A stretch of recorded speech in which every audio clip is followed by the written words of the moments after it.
Se tem uma coisa que aprendi na vida, é que a gente deve temer o que não entende. Meu avô repetia isso como quem ensina a respirar. Mas eu descobri, da pior maneira, que existe algo ainda mais cruel, quando a gente entende demais. Porque a verdade, muitas vezes, é mais assustadora que o próprio monstro. E o monstro, no caso da minha família, tinha nome, cheiro e maldição.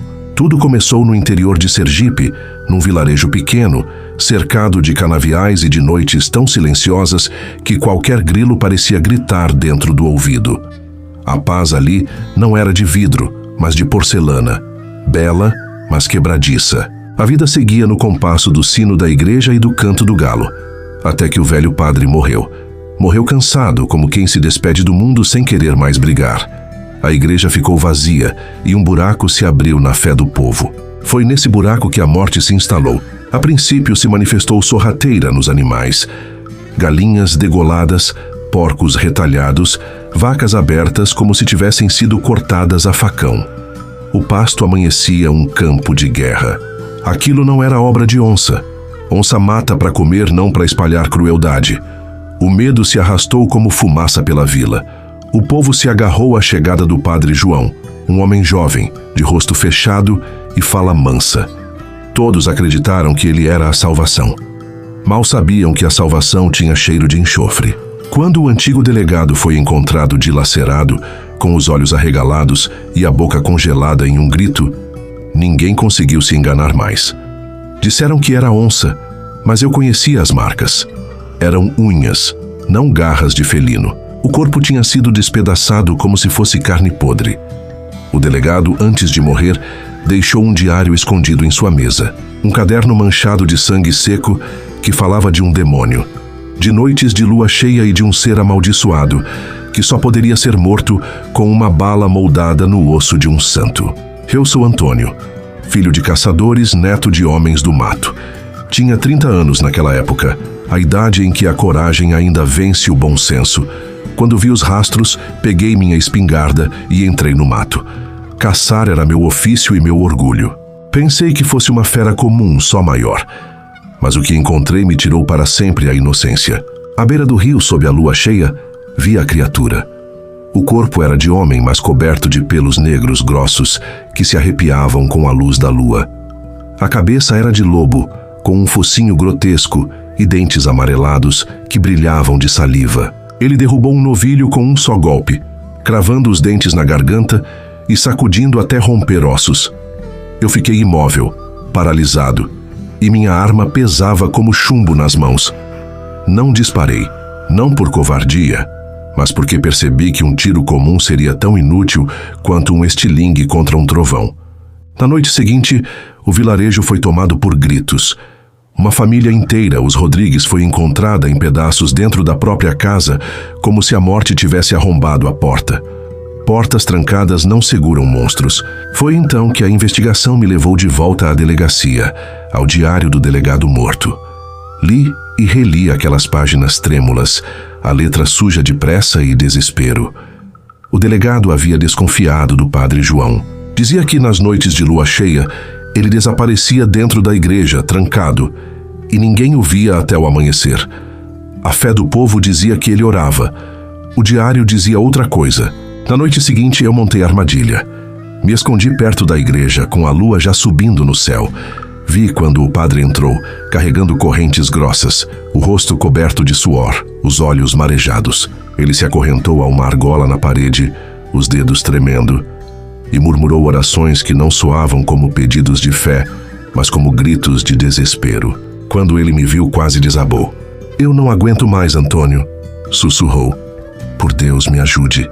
Ele confessou a maldição. Disse que a linhagem dele, de padres, fora amaldiçoada séculos atrás, mordida por uma criatura que caminhava disfarçada entre homens de fé, e que, geração após geração, o fardo recaía sobre o escolhido. João lutava, mas a fera era mais forte. Chorou, implorou, gritou, e então começou. Os ossos dele estalaram. As costelas se moveram como se algo dentro tentasse rasgar a pele. O rosto se alongou, o nariz virou focinho, os dentes romperam a gengiva. As unhas rasgaram a carne das mãos e viraram garras. O cheiro de suor virou cheiro de sangue e enxofre. O padre, antes homem de Deus, se contorceu e caiu de joelhos, arfando como uma besta. Eu apontei a arma com a bala sagrada que havia preparado, mas minhas mãos tremiam. O disparo falhou. O estampido seco de nada ecoou pela igreja, e a fera me olhou. O que se seguiu foi uma perseguição. Ele arrebentou as correntes como se fossem cordas podres e avançou. Eu corri entre os bancos, tropeçando, enquanto o monstro vinha atrás, os ganchos das garras cravando na madeira e destruindo tudo. A cada passo o chão vibrava. O fôlego queimava no meu peito. Corri para fora, para a noite, o vento batendo no rosto, e ouvi o urro atrás de mim, mais próximo a cada segundo. Me escondi no cemitério entre as cruzes. Ele me farejava, rondando o bafo quente e fétido, passando perto demais. Segurei o fôlego, rezei baixinho, mas não havia Deus ali comigo. Quando ele me encontrou, saltou. As garras acertaram minha perna, rasgando a carne até o osso. Eu gritei, o sangue jorrou, e só tive tempo de girar a arma e disparar de novo. Desta vez, a bala pegou no peito. O monstro rugiu, cambaleou, e o corpo começou a queimar de dentro para fora. A carne virou cinza, os pelos se desfizeram em fumaça. Restou apenas o corpo do padre João, nu, exausto, morto, com os olhos abertos em alívio. Mas o alívio não era meu. A mordida ardia como fogo vivo, eu sabia o que significava. Voltei mancando para casa, o sangue empapando a calça. Tranquei as portas, mas no fundo sabia que trancar era inútil. Desde então, vivo como um homem morto. Nas noites de lua cheia, sinto os ossos se moverem, a pele arder, e o mundo inteiro me parece carne. O povo ainda se tranca em casa, não mais por medo de onça, mas por medo de mim. E toda vez que ouço os gritos se perderem no vento, lembro das palavras do meu avô. A verdade, às vezes, é mais assustadora que o próprio monstro. E a minha verdade é que eu sou os dois. Antes do próximo relato, por favor, curtam o vídeo e se inscrevam no canal. É grátis e ajuda muito.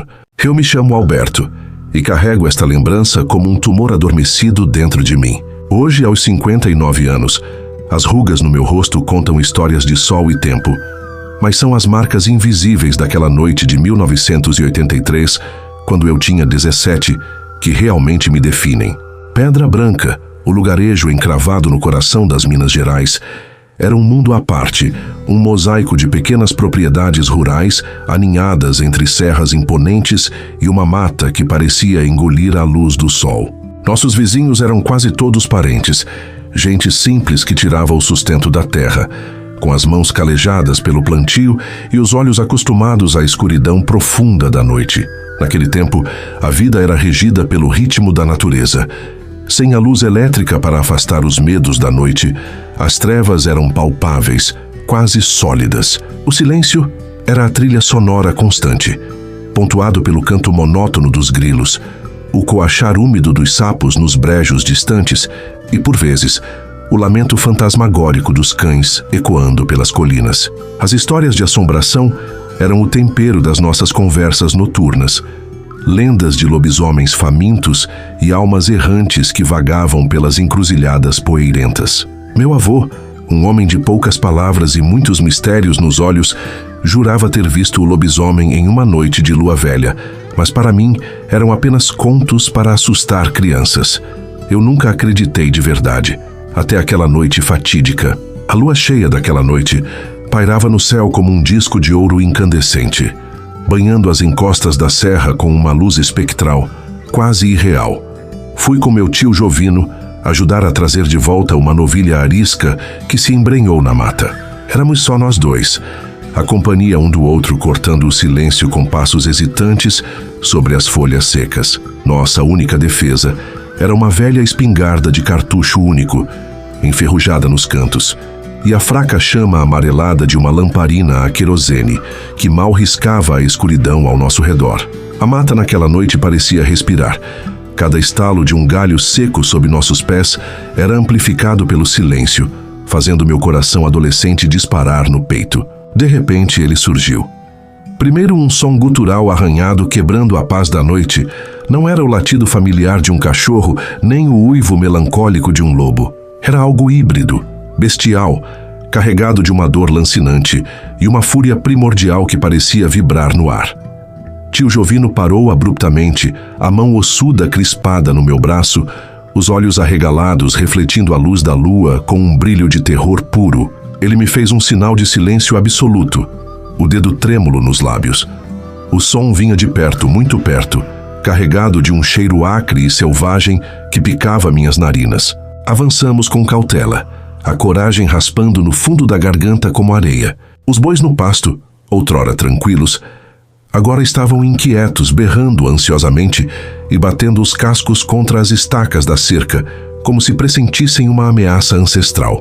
No instante seguinte, os cães da fazenda, nossos vigilantes noturnos, começaram a latir em uníssono, um coro desesperado que logo se transformou em ganidos de agonia, como se estivessem sendo atacados por algo invisível e cruel. Foi então que a vimos. Na clareira à beira do pasto, a luz lunar delineando sua forma hedionda, estava a criatura que assombraria meus sonhos para sempre. Era alta, desproporcionalmente alta, com o corpo curvado de uma maneira antinatural, os músculos retorcidos sob a pele coberta por uma pelagem espessa e escura, quase negra. As orelhas eram longas e pontudas, atentas como as de um predador. Mas foram os olhos, os olhos, vermelhos como brasas incandescentes, faiscando com uma malevolência faminta. A boca rasgada expunha dentes amarelados e irregulares, dos quais gotejava uma saliva espessa e fétida. Sua postura vacilava entre o bípede e o quadrúpede, movendo-se com uma agilidade surpreendente, um híbrido grotesco dos mundos animal e humano. Tio Jovino tentou desesperadamente engatilhar a espingarda, o som metálico do cão armado rasgando o silêncio. A fera girou a cabeça em nossa direção, os olhos vermelhos fixos em nós com uma intensidade aterradora. Em um único salto que desafiou a lógica da natureza, atravessou o pasto, derrubando mourões e arames como se fossem gravetos secos.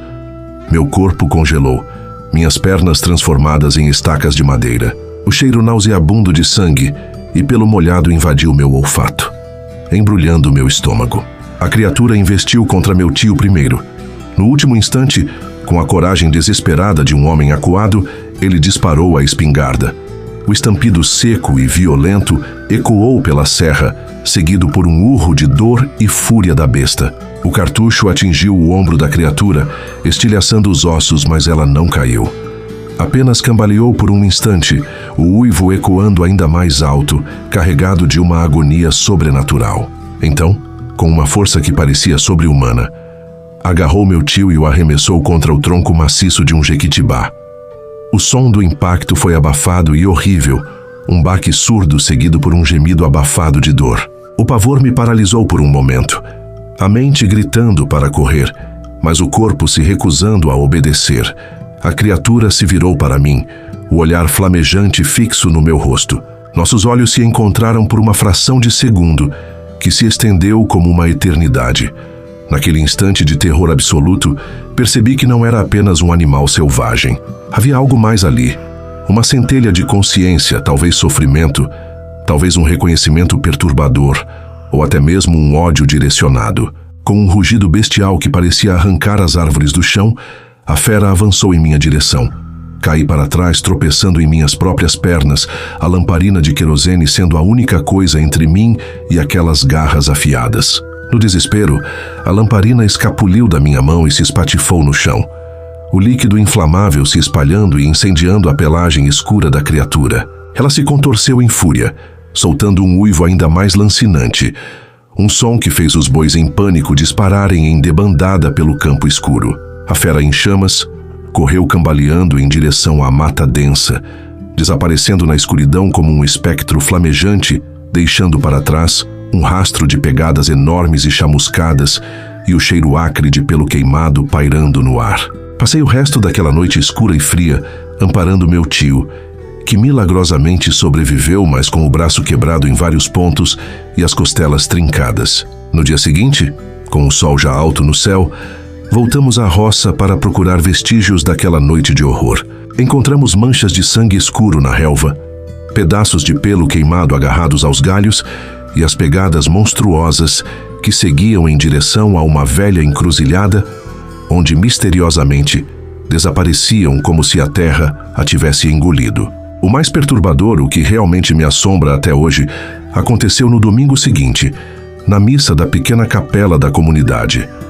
Um homem apareceu com o braço envolto em faixas e marcas de queimaduras visíveis no rosto e nas mãos. Era Ernesto, um vizinho que todos conhecíamos desde a infância.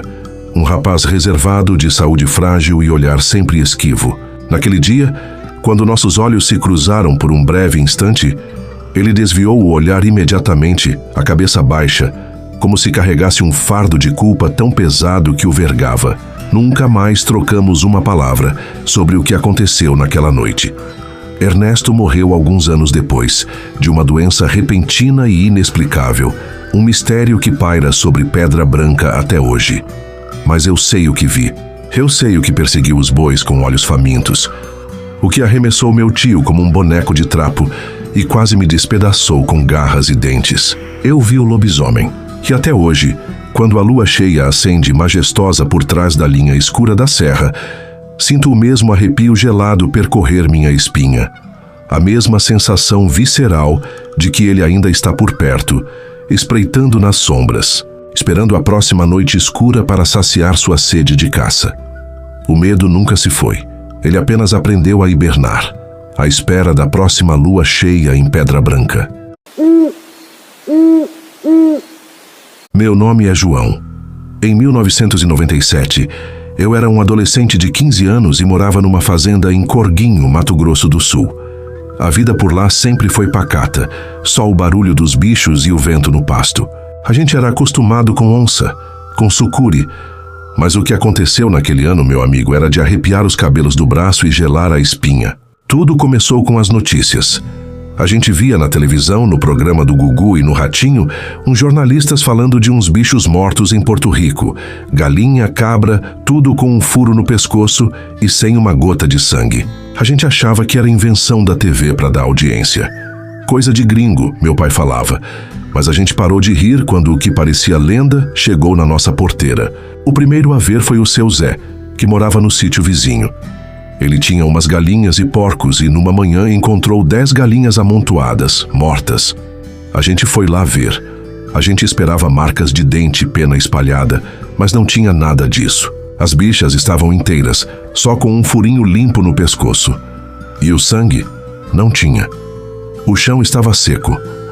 Aquilo, meu amigo, era uma coisa que a gente não conseguia explicar. O medo, no entanto, só aumentou quando a coisa cresceu. Depois de galinha, foi a vez dos cachorros. Meu pai tinha um vira-lata, valente que só ele, que passava a noite latindo para tudo. Uma noite, o bicho parou de latir de repente. Meu pai pegou a lanterna e saiu para ver, mas não encontrou nada. No dia seguinte, achamos ele atrás da moita, morto e seco, com o mesmo furo limpo e sem sangue. O bicho não tinha brigado, não tinha corrido. O que quer que o matou foi rápido, muito rápido. O terror não era a criatura, mas o medo de não saber quando ela ia voltar.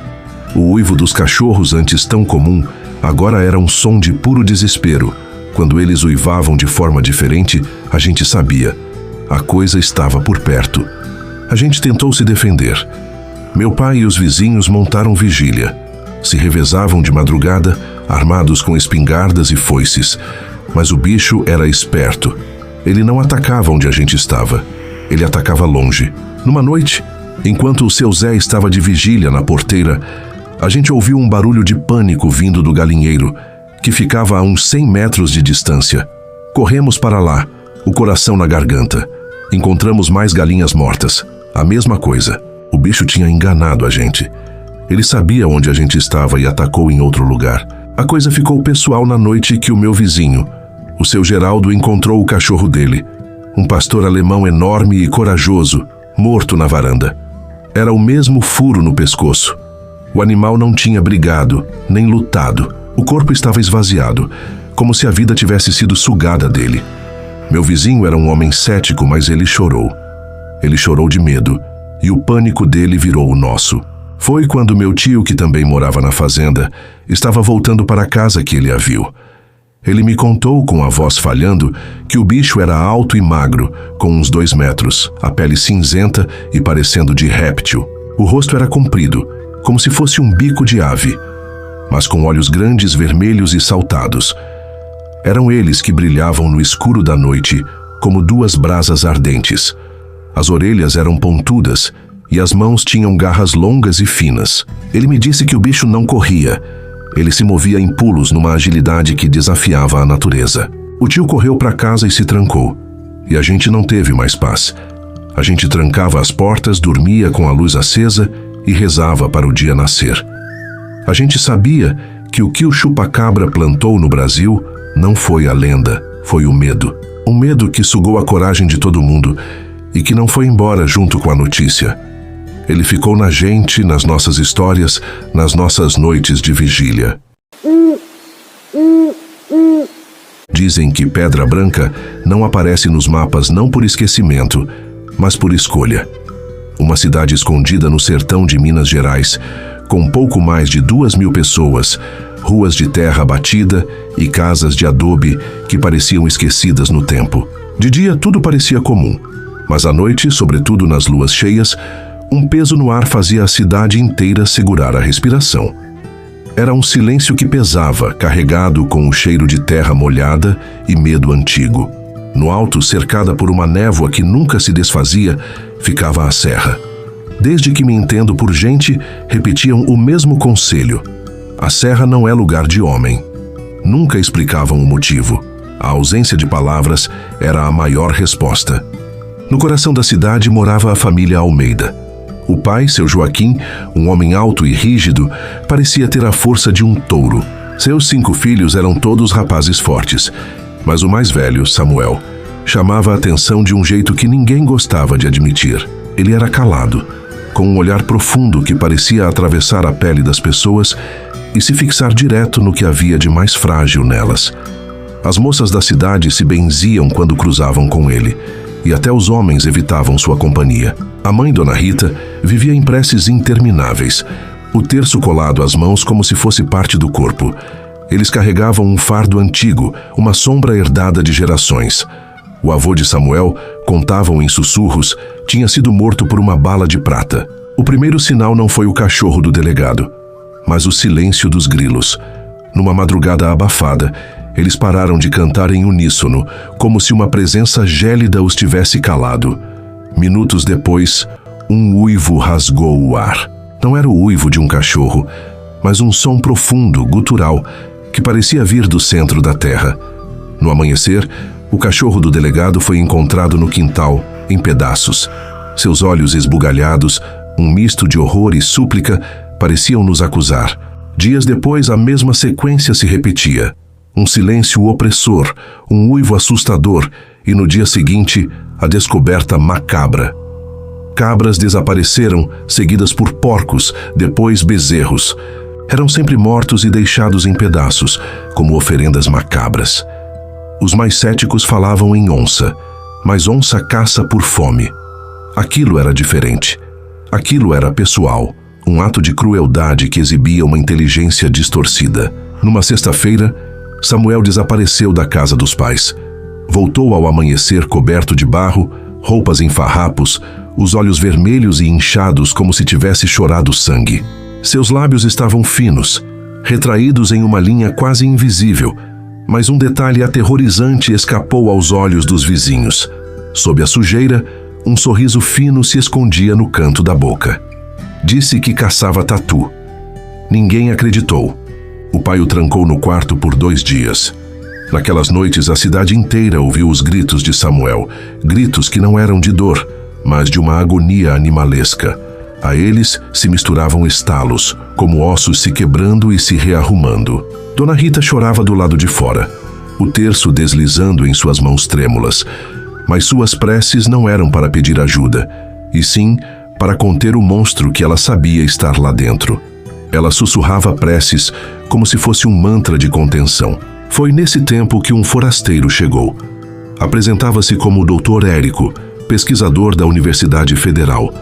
Sua maleta de couro carregava mais ferro e pólvora do que cadernos e penas. Seus olhos, de quem já conhecia histórias como aquela, logo notaram que ninguém gostava de falar da serra e que Samuel o observava com um interesse que parecia mais fome do que curiosidade. Certa noite de lua cheia, Érico decidiu segui-lo. Viu Samuel subir em direção à serra como se fosse um chamado irresistível.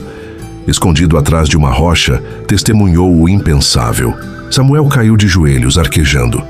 Seu corpo se contorceu, os músculos se expandiram de dentro para fora, rasgando a camisa. O som dos ossos se partindo e se soldando novamente ecoou na noite. As mãos incharam. As unhas viraram garras negras e afiadas. A pele do rosto se esticou e rompeu, revelando presas enormes, amareladas e sujas de terra. Não era lobo, não era homem. Era um híbrido ancestral. Um pesadelo de dentes e fúria com olhos dourados que brilhavam na escuridão. O detalhe mais aterrorizante não foi a transformação em si, mas o sorriso estampado em sua boca retorcida. Um riso maníaco, de puro prazer enquanto ele se tornava a fera. Naquela mesma noite, 3 homens que voltavam da venda desapareceram. 2 foram encontrados dias depois no rio, dilacerados, os corpos irreconhecíveis. O terceiro, Manuel, nunca apareceu. Seus gritos de terror se perderam na mata, silenciados por algo que não era onça, mas tinha a força de um demônio. Érico confrontou Joaquim. O velho Almeida, de cara fechada, apenas o encarou. A gente não escolhe a herança que recebe, só aprende a esconder, ele disse com voz seca, sem emoção. O pesquisador retrucou indignado que Samuel estava matando inocentes. Joaquim o encarou com uma calma assustadora e respondeu: melhor ele do que a cidade inteira. Naquele momento, Érico entendeu que não havia plano de salvação. Havia apenas contenção. A festa da padroeira chegou, e com ela um falso senso de segurança. Fogos coloriam o céu, a música da sanfona preenchia a praça e o cheiro de canjica e quentão se espalhava. Mas no auge da alegria, o silêncio dos grilos voltou. E então o primeiro grito. Samuel não esperou a lua cheia. Ali mesmo, diante de todos, no meio da multidão, seu corpo se contorceu. As luzes dos fogos de artifício iluminaram a cena grotesca. A pele se rasgou de dentro para fora. Os ossos estalaram em um coro de horror, e a forma de homem se dissolveu na sombra de uma besta. O grito da fera se misturou ao som desesperado dos vivos. A praça virou uma carnificina. Crianças esmagadas contra paredes, homens dilacerados, mulheres arrastadas pelo chão. O riso da fera se misturava ao som desesperado e às súplicas. Érico, em meio ao caos, tentou reagir. Sacou sua arma e atirou, mas as balas comuns ricocheteavam no corpo denso da criatura.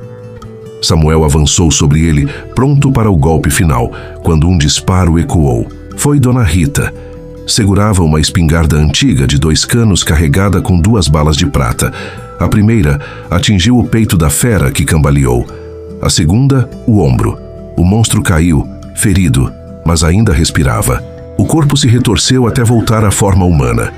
Samuel, nu ensanguentado, chorava. Olhou para a mãe com olhos cheios de súplica. Mãe, não me mata. Eu sou seu filho. Dona Rita tremia.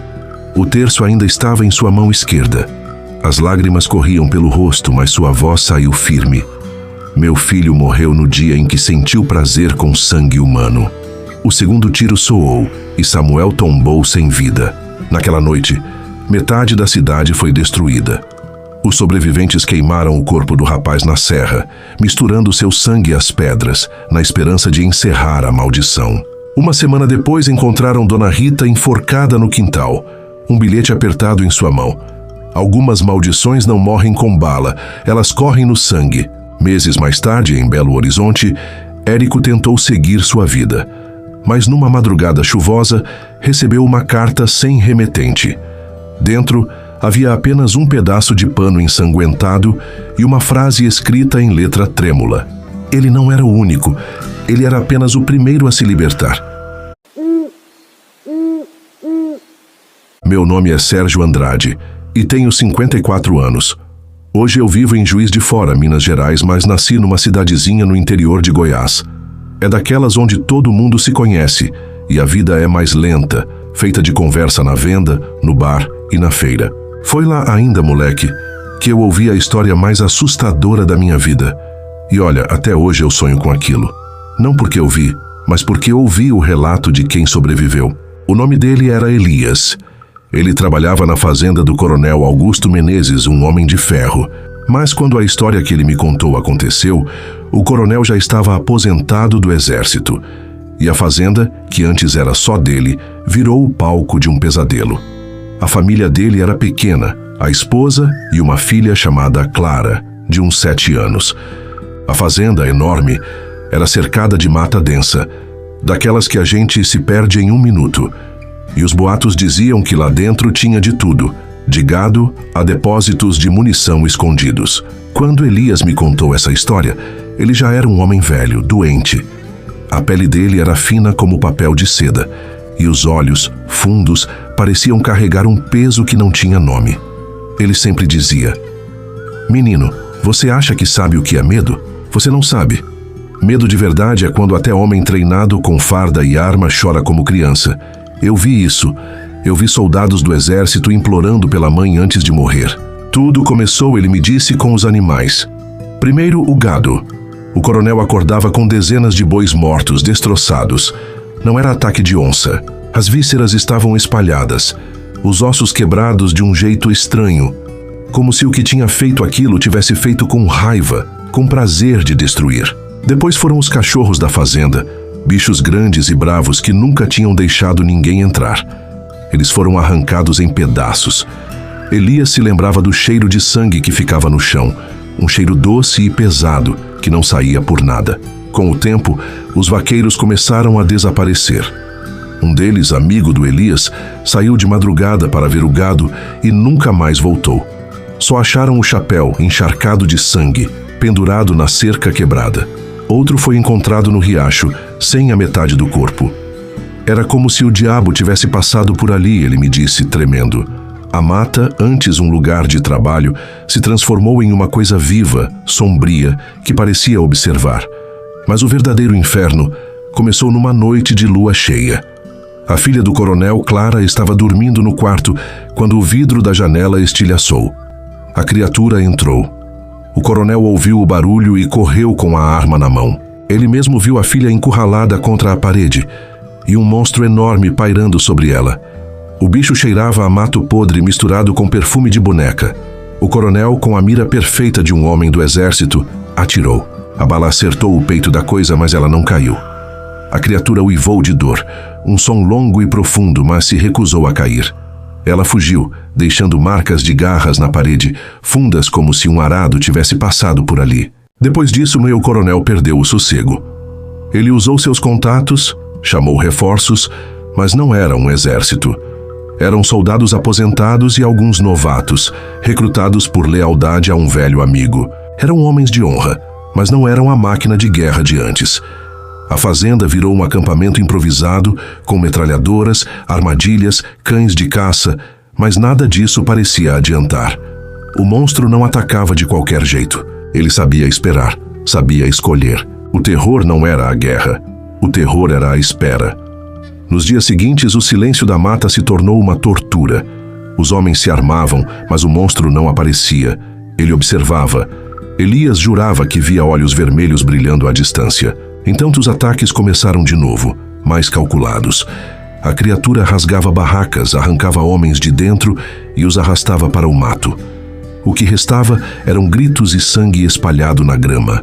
Elias jura que viu um soldado, um novato que tremia de medo, pendurado nas árvores, aberto de cima a baixo, como se tivesse sido caçado por diversão. O mais terrível, ele dizia, era o uivo. Você nunca esquece aquele som. Era longo, profundo, entrava na cabeça da gente, tinha hora que parecia perto, tinha hora que vinha de longe. E a gente sabia, quando o uivo começava, alguém ia morrer. O coronel, cada vez mais obcecado, não parava. Esse bicho não vai levar a minha família, nem que eu tenha que morrer junto, ele dizia. E foi isso que ele fez. Preparou um plano final, armou o celeiro principal da fazenda com dinamite e chamou os homens para cercar a área. A ideia era atrair o monstro para dentro e explodir tudo. Elias contou que jamais esqueceu a última noite. O coronel ficou de isca. Ele correu pelo pátio da fazenda e, ao se aproximar do celeiro, atirou na criatura. O tiro acertou a perna e a fera uivou de fúria. Aquele som não era mais o uivo de caça, mas de pura raiva. A criatura, movida pelo ódio e pela dor, ignorou o perigo e se lançou na perseguição. O coronel entrou no celeiro, acendeu o estopim e saiu correndo. A criatura entrou logo depois. E então veio o estrondo. A explosão fez a terra tremer. O celeiro virou uma bola de fogo, pedaços de madeira voando por todos os lados. No silêncio que se seguiu, o cheiro de carne queimada tomou conta do ar. Os soldados entraram e encontraram o corpo. Era uma coisa disforme, meio homem, meio fera retorcida pelo fogo. O coronel não deixou ninguém pensar duas vezes. Mandou queimar de novo e jogar as cinzas no rio. Em seguida, olhou para os homens, o rosto endurecido, e disse: "Se alguém perguntar, foi a maior onça que já viram. Nenhum de vocês viu o que realmente vimos hoje, entenderam?" Os soldados, traumatizados, balançaram a cabeça. Nenhum deles questionou. Eles sabiam que a verdade era um fardo que ninguém fora daquela fazenda aguentaria. Mas mesmo depois o medo não acabou. A fazenda virou um lugar evitado, a fazenda amaldiçoada. Alguns soldados enlouqueceram, outros se mataram. Elias nunca mais foi o mesmo. Ele me disse que, mesmo depois da explosão, ele continuava ouvindo o uivo nas noites de lua cheia, vindo da mata. E jurava que, às vezes, sentia os olhos vermelhos observando do escuro. Eu ouvi essa história dele muitas vezes, sempre com arrepio. E juro, não era invenção. Não tinha brilho de mentira nos olhos de Elias. Tinha peso, dor, cicatriz. E a gente não esquece o que o rio se recusou a levar. A noite em São Paulo tem um tipo de silêncio que só a solidão conhece. Não é a ausência de som, mas a ausência de vida. O ronco distante dos trens, o chiado dos rádios da polícia, o gotejar da chuva nas calhas de zinco. Esses eram os sons que embalavam minhas madrugadas no posto de segurança do pátio de manobras, no bairro da Estação. Meu nome é Arthur. Sou a sombra que vigia as sombras, o olho que nunca pisca. Meu mundo são 42 telas de monitor, cada uma mostrando um quadrado de concreto e aço sob a luz amarelada dos postes. O meu turno vai da meia-noite às 6 da manhã. É tempo suficiente para a sanidade escorrer por entre os dedos. O pesadelo começou na terça-feira de inverno, com a câmera número 7. Fica na ponta do pátio, perto da mata que abraça a cerca de arame farpado. Às 3h27 da manhã, uma figura. Não era um homem, nem um animal. Era algo que se movia com a agilidade de um felino e o peso de um urso. Os pelos que a luz capturava em um brilho molhado tinham a cor da fuligem. Não havia um padrão no movimento, apenas uma intenção: entrar na mata. Um vulto cinzento, rápido demais para a lente embaçada da câmera. Nos dias seguintes, as figuras continuaram a aparecer. Eram sempre na terça e na quinta, sempre entre as 3 e 3h30 da manhã. Eram mais de um agora. E o movimento não era mais em direção à mata, mas para fora dela, em direção à periferia do pátio, ao mundo dos homens. Comecei a ver sacos de lixo rasgados na rua, latas de metal amassadas como se tivessem sido pisoteadas por um peso enorme. Os cachorros de rua, que antes eram a alma daquele bairro, sumiram. O silêncio da noite, antes familiar, agora tinha um vazio, uma ausência que me fazia arrepiar a nuca. Fui o primeiro a notar o cheiro. Não era de carniça ou esgoto. Era um cheiro de carne crua e suor, misturado com algo ácido, como se a criatura fosse corroída por dentro. Era uma doença, uma putrefação que estava se espalhando. A câmera número 12, que ficava próxima ao galpão principal, foi a próxima a registrar algo. Não era a criatura, mas um homem. Um dos meus colegas de trabalho, Zeca, que tinha o costume de fumar um cigarro escondido naquela área. Na tela eu o vi se aproximar do galpão, tirar um maço do bolso. A imagem se distorceu por um momento e, quando voltou, Zeca estava caído. Não havia sangue, não havia gritos. Apenas um silêncio absoluto. Eu liguei para o meu supervisor, nervoso, a voz falhando. Zeca sumiu da câmera, caiu, não sei o que houve. Ele riu. Arthur, você está louco? Zeca está aqui no meu turno. Ele pegou folga hoje. Se você está tão nervoso, deveria pegar uma folga também. Eu desliguei olhando para a tela. Zeca estava lá. Eu vi. Eu soube. A coisa não parou. Na próxima terça, a figura apareceu de novo, agora com uma nova camada de terror. A criatura se virou para a câmera e, por um segundo, eu vi os olhos. Não eram os olhos de um predador, mas de um doente. Olhos humanos, vermelhos e inchados, vazios de qualquer emoção. Por trás daquele monstro havia um homem. Não um monstro que se transforma, mas um homem que sucumbe. E a dor nos olhos dele, a aceitação, era o que realmente me assombrava. A criatura não era maldição, mas uma doença. Foi então que entendi. Aquilo não era um mal que vinha de fora. O terror não vinha da floresta, mas da cidade. A criatura não era uma lenda, mas uma praga. Aquilo se alimentava da nossa solidão, do nosso desespero. Aqueles homens, Zeca e outros, não estavam se tornando monstros por escolha. Eles estavam sendo infectados. E a infecção se espalhava na noite, através da carne, através do sangue, através do ar que respirávamos. Avaré não era a cidade, mas a fonte da praga. Eu saí do meu posto. Ignorei os monitores, a rádio, a segurança. Peguei uma lanterna e fui para o galpão. O cheiro era forte, forte demais. Senti o estômago revirar. O terror agora não era mais uma imagem em uma tela, mas uma realidade que me esmagava. Eu ouvi um barulho vindo de dentro do galpão, um som de garras arranhando o metal. Eu sabia que ele estava lá. O terror era que eu era o próximo, e o monstro com os olhos vermelhos e inchados se levantou para me receber. Não havia raiva nem ódio em seus olhos, apenas uma fome fria, silenciosa e mortal. A fome de um lobisomem. O monstro que a cidade havia criado e que estava se espalhando, a praga que estava me alcançando. Eu me virei e corri, mas o terror não estava em correr.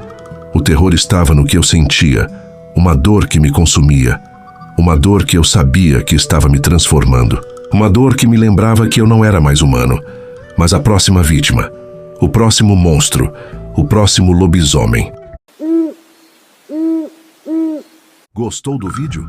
Então curta, comente e compartilhe para que mais pessoas descubram os mistérios. Para não perder nada e fazer parte da nossa família Alquimista Sobrenatural, inscreva-se no canal agora. Quer compartilhar seu próprio relato sobrenatural? O e-mail para envio está esperando por você na descrição.